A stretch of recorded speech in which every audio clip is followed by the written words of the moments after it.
O mercado financeiro está aguardando ansiosamente a confirmação de quem será o novo presidente do Banco Central do Brasil.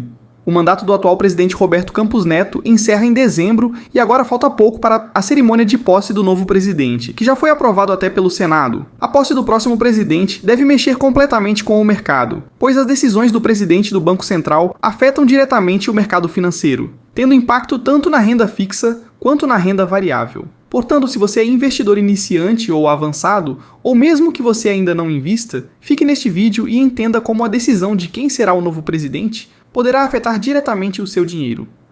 O presidente do Banco Central do Brasil desempenha um papel fundamental na formulação e na implementação da política monetária e na supervisão do sistema financeiro do nosso país.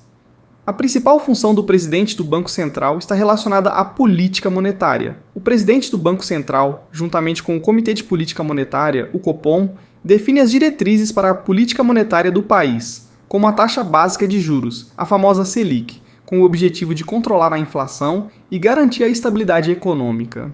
O Copom é formado pelo presidente do Banco Central e mais 8 diretores do próprio. Esse grupo é responsável por analisar a situação econômica do país e tomar decisões que nos afetam diretamente como cidadãos. Os membros do Copom se reúnem a cada 45 dias para definir em qual percentual ficará a taxa Selic. Na prática, o aumento da Selic tem como principal objetivo conter a inflação. Ao mesmo tempo que, quando a inflação está controlada, a Selic baixa e o mercado interno se aquece sendo estimulado. A consequência natural da elevação da Selic é a retirada de dinheiro da Bolsa de Valores para colocar em opções na renda fixa. O retorno financeiro da renda fixa é diretamente balizado pela Selic.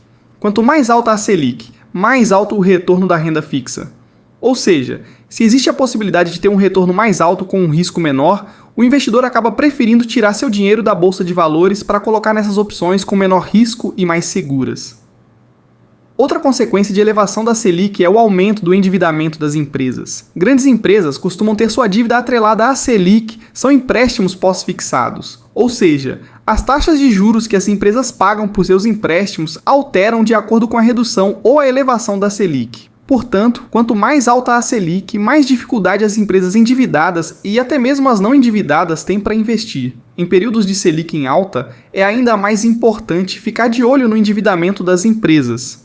Outros pontos que envolvem diretamente a atuação do presidente do Banco Central é a gestão das reservas internacionais, a definição da política cambial e a política de crédito.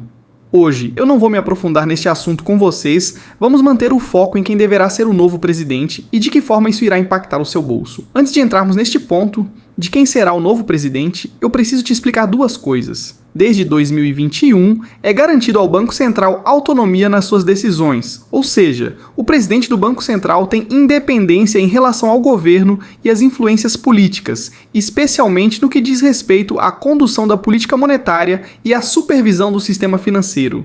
A autonomia garante que o presidente e a instituição possam tomar decisões técnicas e de longo prazo, sem a interferência direta do governo ou de interesses políticos imediatistas. Essa independência tem como objetivo promover a estabilidade econômica e financeira da forma mais previsível e confiável possível.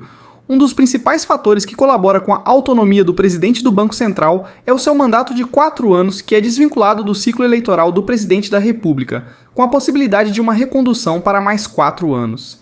Isso evita que o chefe da instituição seja substituído a cada mudança de governo, o que poderia gerar instabilidade. Por mais que a Lei Complementar 179 de 2021 conceda essa autonomia ao presidente do Banco Central, na prática, o governo tenta influenciar e pressionar o Banco Central de todas as formas. Vimos recentemente o governo Lula chegando ao ponto de falar que o atual presidente, Roberto Campos Neto, é inimigo do atual governo. A fala do presidente Lula foi realizada com o intuito de criticar as decisões recentes do Banco Central de não baixar a Selic em um ritmo tão acelerado quanto o governo federal desejava. É claro que a decisão do Banco Central foi inteiramente técnica e tinha o objetivo de garantir que a inflação não descontrolasse. Mas o governo federal gostaria de ver uma retomada econômica mais forte, nem que isso custasse a elevação da inflação. E é neste clima de rivalidade entre o governo federal e o Banco Central que a troca do presidente do banco se aproxima. E é claro que o presidente Lula está indicando alguém de sua confiança e com um viés econômico semelhante ao seu para ser o novo presidente do Banco Central. O indicado pelo governo Lula para ocupar a posição mais importante do banco é Gabriel Galípolo.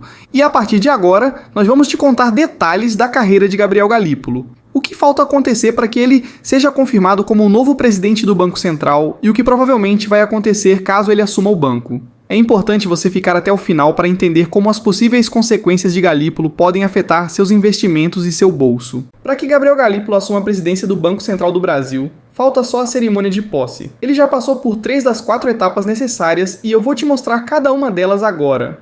Primeira, indicação oficial. A primeira etapa foi a indicação formal pelo presidente Lula, o que já ocorreu. Após a indicação, o nome foi encaminhado ao Senado Federal. Segunda, sabatina na Comissão de Assuntos Econômicos. Antes da indicação ter sido votada no plenário do Senado, Galípolo passou por uma sabatina na Comissão de Assuntos Econômicos. Nessa etapa, ele foi questionado sobre suas qualificações, visões de política monetária, planos para o Banco Central, entre outros temas. Essa sabatina é um momento crucial, pois define se o nome indicado possui o apoio político necessário. Terceira, votação no plenário do Senado. Após a sabatina, o nome de Galípolo foi submetido à votação no plenário do Senado. Ele precisou obter a aprovação da maioria simples dos senadores presentes para ser confirmado como presidente do Banco Central. Quarta, posse. Com a aprovação do Senado, Gabriel Galípolo poderá ser empossado como presidente do Banco Central, assumindo formalmente o comando da instituição e todas as responsabilidades que acompanham o cargo. Quem é Gabriel Galípolo?